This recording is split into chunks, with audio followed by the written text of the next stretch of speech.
My name is Minji Kang, and this is my self-improvement project video. I chose to focus on eating more whole foods and increasing my daily water intake because I feel like these two habits have some of the most immediate and long-term benefits for overall wellness. Because of my academic and social schedule, I tend to neglect nutrition in my daily meals, so this activity would definitely help me find the way to create a healthy balance. By choosing whole foods, I would be able to support better digestion, energy levels, and reduce unnecessary calorie intake and feel more nourished throughout the day. Increasing my water intake also directly supports my physical and mental well-being. I often notice that my fatigue, headaches, or cravings were actually due to dehydration, not hunger. By drinking more water consistently, I would feel more energized, more alert, and less likely to reach for unhealthy snacks. Together, these habits would help me build a more sustainable and balanced lifestyle. Throughout the semester, I used simple but structured approaches to stay consistent with my goal of increasing whole food intake and drinking more water. The first one was whole food swaps, where I replaced processed snacks with whole food alternatives. So instead of chips, I ate carrot sticks, and instead of sugary granola bars, I had fruits. I'm a big snacker, so using the structure made my meals automatically cleaner and helped me avoid processed foods without overthinking. For increasing water intake, I use a water intake habit loop where I paired water drinking with actions I already did every day. After waking up, I would drink a one full bottle of water, or before each meal, I would drink a glass of water. This helped me build it consistently because I was just attaching water intake to habits I already had.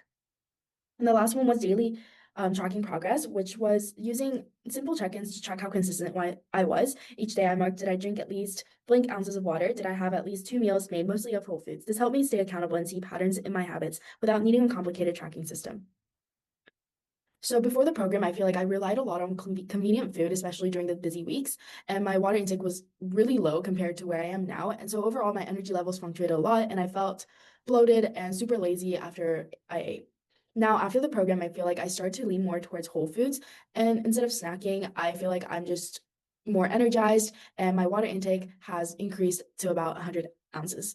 And I became more intentional with what I ate and what was on my plate, even on the busy days.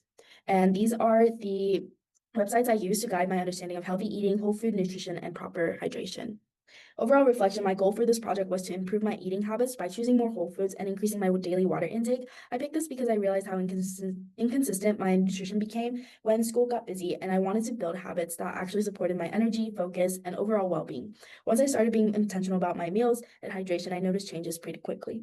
Throughout this process, I learned how much better my body feels when I fuel it with cleaner foods. Whole foods kept me full longer, helped my digestion, and reduced the bloated, sluggish feeling I used to get after eating processed snacks. Increasing my water intake also made a huge difference. I had fewer headaches, felt more awake throughout the day, and wasn't mindlessly snacking as much. And overall, this project helped me understand that wellness is really about consistency and awareness, not perfection.